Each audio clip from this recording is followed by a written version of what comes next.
मजमुआ ईद शायरी मैं हूँ मोहम्मद हारिस। सवैयाँ खाकर दिल शाद करना, ईद के दिन हमें याद करना। सवैयाँ पकी हैं सब ने चखी हैं, तुम क्यों रो रहे हो तुम्हारे लिए भी रखी हैं।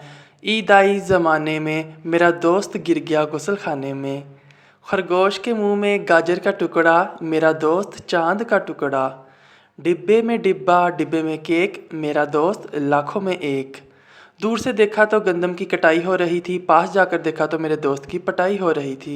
डिब्बे में डिब्बा डिब्बे में इंजेक्शन, ईद वाले दिन देखना लाइबा के एक्शन। चूड़ियाँ टूट जाएंगी टुकड़े पास रखूँगी, सबको भूल जाऊँगी तुम्हें याद रखूँगी। ईद ईद मत करो ईद गुजर जाएगी, इतना फैशन मत करो नज़र लग जाएगी। टैंकी में टैंकी टैंकी में वाटर, मेरा दोस्त सूखा टमाटर। नाजुक सी उंगली में मुंह में चबाना, ईद कार्ड मेरा पढ़ते पढ़ते थोड़ा मुस्कुराना। डिब्बे में डिब्बा डिब्बे में खजूर, मेरी दोस्त को चूहे ने काटा मेरा क्या कसूर। चावल चुनते चुनते नींद आ गई, सुबह उठकर देखा तो ईद आ गई। गरम रोटी तोड़ी नहीं जाती, आपसे दोस्ती छोड़ी नहीं जाती। तो ये थे कुछ अशार मज़ाहिया जो मैंने आपके सामने पेश किए। आखिर वाला शेर आप सब के लिए, मेरे लिए जो बड़े हो चुके हैं।